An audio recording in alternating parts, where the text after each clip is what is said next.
Hello everyone, welcome back to my channel. ఈరోజు నేను morning లేచి కిచెన్లో ఏమేమి వర్క్స్ చేసుకుంటానో మీకు చూపిస్తాను. నేను బాబా పారాయణం చేస్తున్నాను అనమాట. ముందు రోజు నైట్ ప్రసాదం కోసం శనగలు నానబెట్టుకున్నాను. టైం మార్నింగ్ అరౌండ్ 5 o'clock అయింది. నార్మల్గా అయితే 5:30కి 6కి అలా లెగుస్తాను. బాబా పారాయణం స్టార్ట్ చేసిన దగ్గర నుంచి 4:30కి లెగుస్తున్నాను. ఎందుకంటే మా వాడు లెగిసేసరికి మొత్తం పూజ అంతా చేసేసుకోవాలి, లేదంటే వాడు వచ్చి చేసేస్తాడు నాకు అక్కడ పూజ.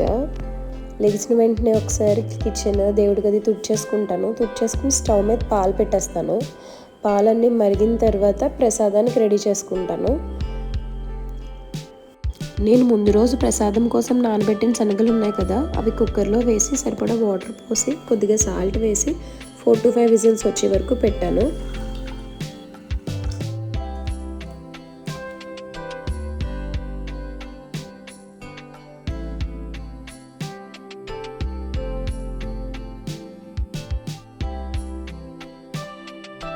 తర్వాత దేవుడి దగ్గరికి పూలు రెడీ చేసుకుంటున్నాను. నేను ముందు రోజే పూలు కోసుకుని ఫ్రిడ్జ్లో స్టోర్ చేసుకుంటాను. ఎందుకంటే మార్నింగ్ 4:35 ఆ టైంకి బ్యాక్ యార్డ్కి వెళ్ళి పువ్వులు తీసుకుని తెచ్చుకోవాలంటే చాలా కష్టం. సో తర్వాత రోజు మార్నింగ్ తీసుకుని వాటిని సెగ్రిగేట్ చేసుకుంటాను. ఎన్ని కావాలో అన్ని తీసుకుని మిగతా మళ్ళీ ఫ్రిడ్జ్లో పెట్టుకుంటాను.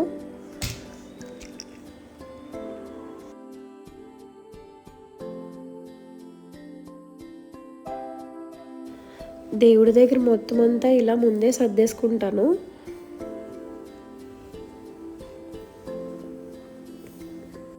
దేవుడి దగ్గర నైవేద్యంగా పాలు కూడా పెడతాను. ఇప్పుడు దీపం పెట్టుకున్నా దేవుడి దగ్గర నేను నైవేద్యంగా పాలే పెట్టుకుంటాను. ఇప్పుడు పారాయణం చేస్తున్నాను కాబట్టి 7 days 7 ప్రసాదాలు చేద్దామని అనుకున్నాను. ఇప్పుడు ప్రసాదం కోసం ఉడకపెట్టిన శనగలు ఉన్నాయి కదా, వాటిని తాలింపు పెట్టుకుందాం. దానికోసం ఒక కడాయి పెట్టుకుని అందులో 1 టేబుల్ స్పూన్ ఆయిల్ వేసుకోండి. ఆయిల్ మరిగిన తర్వాత అందులో 1 టీ స్పూన్ ఆవాలు, 1 టీ స్పూన్ జీలకర్ర వేసుకోండి. అలాగే కరివేపాకు, ఎండుమిర్చి వేసుకుని ఒకసారి మరగనిచ్చి దాన్ని శనగల్లో వేసేయండి. ఈ ప్రసాదం అంత సింపుల్గా నాకు తెలిసి ఏ ప్రసాదం అవ్వదు అనుకుంటా.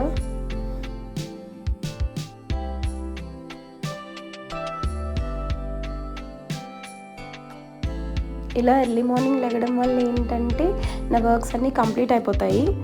6:15, 6:30 లోపు వాళ్ళు లెగిసిపోతాడు. ఈ లోపల నేను బ్రేక్ఫాస్ట్ అవి ప్రిపేర్ చేసేసుకుని అలాగే కర్రీస్ కూడా ప్రిపేర్ చేసేసుకుంటాను.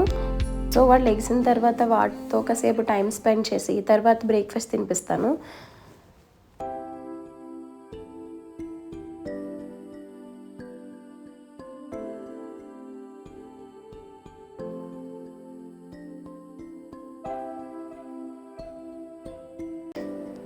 ఇప్పుడు ప్రసాదం దగ్గరికి వచ్చేసరికి ప్రసాదం రెడీ అయిపోయిన తర్వాత నేను పూజ స్టార్ట్ చేసేసుకుంటాను. బాబాకి పూజ స్టార్ట్ చేసే ముందు వినాయకుడి దగ్గర దీపం పెట్టుకుని తర్వాత బాబాకి దీపం పెట్టుకుంటాను. మామూలుగా అందరూ చెప్తూ ఉంటారు కదా, ముందు వినాయకుడు పూజించిన తర్వాతే వేరే దేవతను పూజించాలని చెప్పి.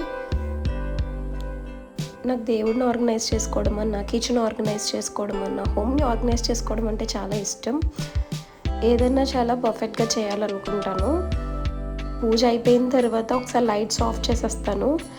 అసలు ఆ దీపాల వెలుగులతో రూమ్ అసలు చాలా బాగుంటుంది. అసలు ఎంత ప్రశాంతంగా ఉంటుందో నాకైతే అలా చూస్తూ ఉండిపోవాలనిపిస్తుంది. పాలు మరిగిపోయిన తర్వాత మా ఇద్దరి కోసం కాఫీస్కి పాలు పక్కన పెట్టేసుకుని మిగిలిన పాలు ఫ్రిడ్జ్లో పెట్టేసుకుంటాను. రిషవ్కి అయితే ఆవు పాలే ఇస్తాను ప్రతిరోజు. పూజ చేసి వచ్చిన తర్వాత నేను ఫస్ట్ చేసే పని ఏంటంటే కాఫీ తాగడం. కాఫీ తాగకపోతే అసలు నేను ఏ వర్క్ స్టార్ట్ చేయలేను. కాఫీ ఒక కిక్ స్టార్ట్లో అనమాట నాకు.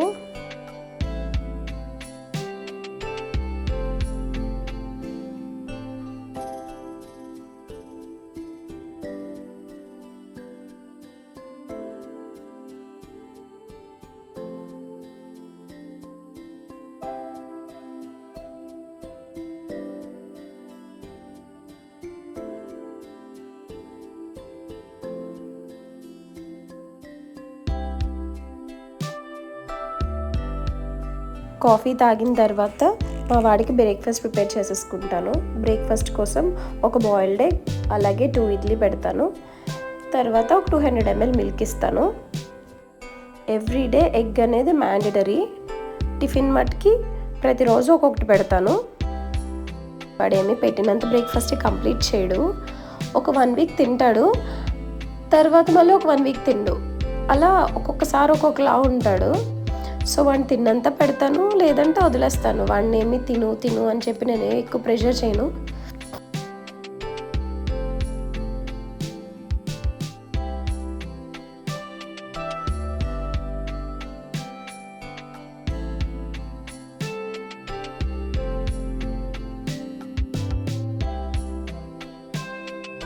బ్రేక్ఫాస్ట్ ప్రిపేర్ అయిపోయింది, వాడికి పెట్టేస్తాను.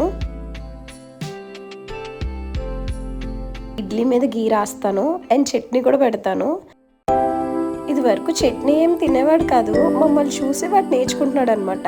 వీళ్ళు ఏదో పెట్టుకుని తింటున్నారు, నేను కూడా దాన్ని ట్రై చేయాలి అనుకుంటున్నాడు ఏమో. ప్రతిరోజు ఇడ్లీ ఎగ్ పెట్టిస్తే చట్నీ కంపల్సరీ మళ్ళీ తిరిగి వచ్చి అడుగుతాడు పెట్టమని. సర్లే కదా అని పెడితే అసలు ఇడ్లీ తిండు, ఆ చట్నీనే తింటూ ఉంటాడు. మళ్ళీ మనం దగ్గరుండి వెళ్ళి పెట్టాలన్నమాట. సో ఇదే నా మార్నింగ్ రొటీన్. వీడియో నచ్చిందా? ఒకవేళ నచ్చితే కనుక లైక్ చేయండి, షేర్ చేయండి, అలాగే సబ్స్క్రైబ్ చేయండి.